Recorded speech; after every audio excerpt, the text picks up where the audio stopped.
Hello friends, welcome back to my channel. Friends, आज मैं आपके साथ शेयर कर रही हूँ कि हम हरी धनिया की पत्ती को लंबे समय तक के लिए किस तरह से स्टोर कर सकते हैं। फ्रेंड्स, जब धनिया का सीजन होता है तब तो यह बहुत ही ज़्यादा मात्रा में हमारे घर में रहती है, लेकिन जब सीजन नहीं होता है तब हम इसे कभी कभी ही लाते हैं। यह इतनी ज़्यादा फ्रेश भी नहीं मिलती है और हर समय हमारे फ्रिज में नहीं रहती है। ऐसे में जब हम कोई रेसिपी बना रहे होते हैं तो हम इस स्टोर किए हुए धनिया का इस्तेमाल कर सकते हैं। गर्मियों के सीज़न में धनिया आसानी से मिलती नहीं है और मिलती भी है तो फ्रेश नहीं मिलती है, और हम हमेशा फ्रिज में भी नहीं इसे रखते हैं। कभी कभी तो हम ले लेते हैं, लेकिन हर समय यह फ्रिज में हमारे नहीं होती है। ऐसे में हम कोई रेसिपी बना रहे हों या फिर कोई चटनी बना रहे हों तो उस समय हम इस स्टोर किए हुए धनिया का इस्तेमाल कर सकते हैं। मैं आज थोड़ी सी धनिया पत्ती को स्टोर कर रही थी तो मैंने सोचा लाओ मैं आपके साथ भी शेयर करती हूँ।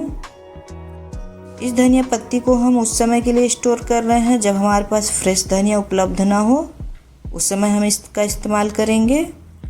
फ्रेंड्स, जितना धनिया हमें स्टोर करना है उसे हम पहले तोड़ करके अच्छे से साफ़ कर लेंगे। जो एकदम मोटी वाली डंठल होगी उसे हम निकाल देंगे और मुलायम वाले पत्ते को रख लेंगे। मुलायम वाले डंठल को भी हम रख लेंगे, सिर्फ हमें मोटी वाली डंठल ही निकालनी है।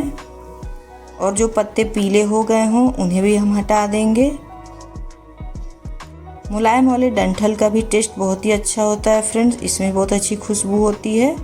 तो जो सिर्फ हार्ड हो चुके हों उन्हीं को आप निकालें, मुलायम वाले डंठल को आप नहीं निकालें। इस तरह से हम सारे धनिया को तोड़ करके तैयार कर लेंगे। देखिए फ्रेंड्स, इस तरह का मोटा डंठल हमें हटा देना है। इस तरह की पत्तियों को हमें तोड़ करके ले लेना है। इसी तरह हमें सारे धनिया को तोड़ करके तैयार कर लेना है। देखिए मैंने सारे धनिया को तोड़ लिया और ये जो पीले वाले हैं और मोटे डंठल वाले हैं इन्हें हम हटा देंगे। अब हम कोई बड़ा सा टब ले लेंगे या फिर कोई बड़ा सा बर्तन ले लेंगे। इसमें हम धनिया पत्ती को वॉश करेंगे। तो इसके लिए आप फ्रिज का ठंडा पानी भी ले सकते हैं या फिर इसमें थोड़े आइस भी डाल सकते हैं। इससे हमारी धनिया एकदम फ्रेश रहेगी, हरी भरी रहेगी। फ्रेंड्स, धनिया को धुलने में जब हम ठंडे पानी का इस्तेमाल करते हैं तो ये हरी भरी रहती है, फ्रेश रहती है। लेकिन आप चाहें तो इसे सीधे नल के पानी से भी धुल सकते हैं। इसे हमें बहुत ज़्यादा रगड़ना नहीं है, हल्के हाथों से ही हम धुलेंगे। 2-3 बार हम अच्छी तरह से इसे धुल लेंगे, हल्के हाथों से ही धुलेंगे, बहुत ज़्यादा नहीं रगड़ेंगे वरना पत्तियाँ टूट जाएंगी।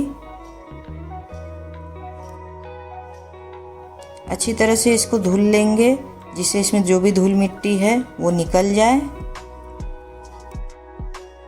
हम धनिया की पत्तियों को धुल करके एक स्ट्रेनर में रख देंगे जिससे इसमें जो भी एक्स्ट्रा पानी है वो निकल जाए। अब हम इसे सुखाएंगे। तो हमें इसे धूप में नहीं सुखाना है फ्रेंड्स। धूप में अगर हम इसे सुखाएंगे तो इसमें से खुशबू चली जाएगी और इसमें से वो टेस्ट भी नहीं आएगा। तो इसे हमें छांव में सुखाना है। इसे हम पंखे की हवा से सुखाएंगे।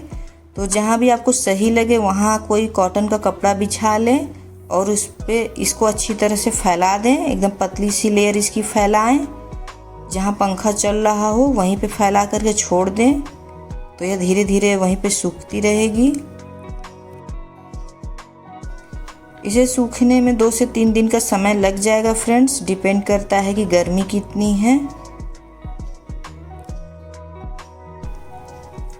इसी तरह हम इसे कपड़े पर डाल करके छोड़ देंगे, यह धीरे धीरे सूखती रहेगी। बीच बीच में थोड़ा सा साइड इसका चेंज कर देंगे, पतली लेयर में ही फैलाएंगे जिससे अच्छी से सूख जाए। देखिए फ्रेंड्स, दूसरा दिन हो चुका है, धनिया सूख रही है। अब यह तीसरा दिन हो चुका है फ्रेंड्स, देख सकते हैं धनिया अच्छे से सूख गई है। केवल इसके जो मोटे वाले डंठल हैं वो थोड़े थोड़े से अभी गीले हैं। हमने इसे छांव में सुखाया है तो देखने में भी एकदम हरी भरी है। अब हम इसे किसी बर्तन में रख देंगे क्योंकि इसमें बिल्कुल भी अब मॉइस्चर नहीं है। अब हम इसे आधे घंटे या फिर 1 घंटे के लिए धूप में रख करके सुखा लेंगे जिससे स्टोर करने पर ख़राब ना हो। इसमें जो थोड़े बहुत मोटे डंठल हैं वो भी अच्छे से सूख जाएं। देखिए मैंने इसे धूप में डाल दिया है। जब हम इसे धूप में डालेंगे तो फिर से हम इसे कॉटन के कपड़े से कवर कर देंगे। देखिए फ्रेंड्स, मैंने इसे कॉटन के कपड़े से कवर करके 1 घंटे के लिए धूप में सुखा लिया है। धूप थोड़ी हल्की थी। अगर बहुत तेज़ धूप हो तो आप सिर्फ आधे घंटे के लिए सुखाएं। अपने हिसाब से आप देख लें, जितने में अच्छे से सूख जाए उतने देर के लिए धूप में डालें। जब भी आप इसे धूप में डालें तो इसे कॉटन के कपड़े से कवर करके ही डालें, जिससे इसमें धूल मिट्टी ना आए। जब ये सूख जाते हैं तो काफ़ी हल्के हो जाते हैं। जब हम इसे ऐसे ही धूप में डाल देंगे तो ये हवा से उड़ भी जाएंगे और धूल मिट्टी भी इसमें पड़ जाएगी। इसीलिए आप इसे कवर करके ही सुखाएं। अब हम इसे हल्के हाथों से क्रश कर देंगे, जिससे पत्तियां इसकी अलग हो जाएंगी और जो भी इसमें डंठल वगैरह हैं ये अलग हो जाएंगे। देखिए फ्रेंड्स, इसी तरह हम हल्के हाथों से इसे क्रश कर देंगे।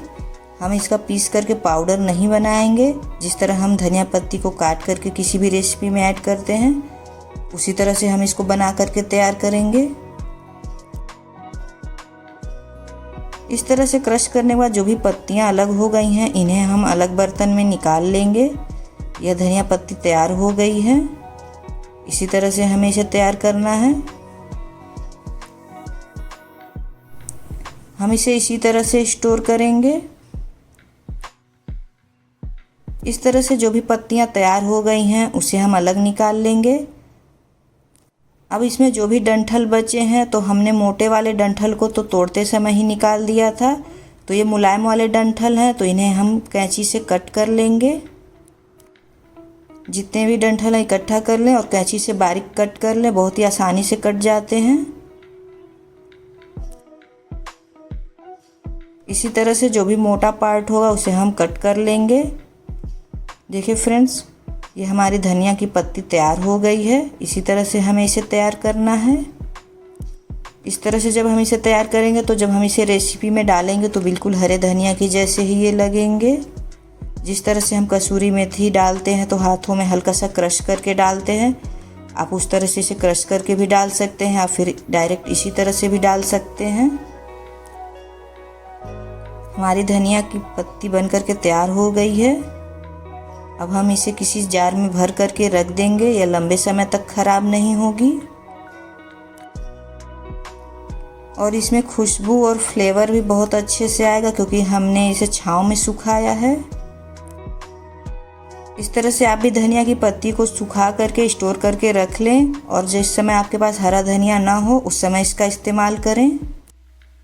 आप इस धनिया की पत्ती को किसी भी रेसिपी में इसी तरह सूखा भी ऐड कर सकते हैं। आधा चम्मच या फिर 1 चम्मच, जितनी ज़रूरत हो उतना ऐड कर लें, या फिर चाहे तो आप 1-2 चम्मच पानी में इसे 5 मिनट के लिए भिगो दें।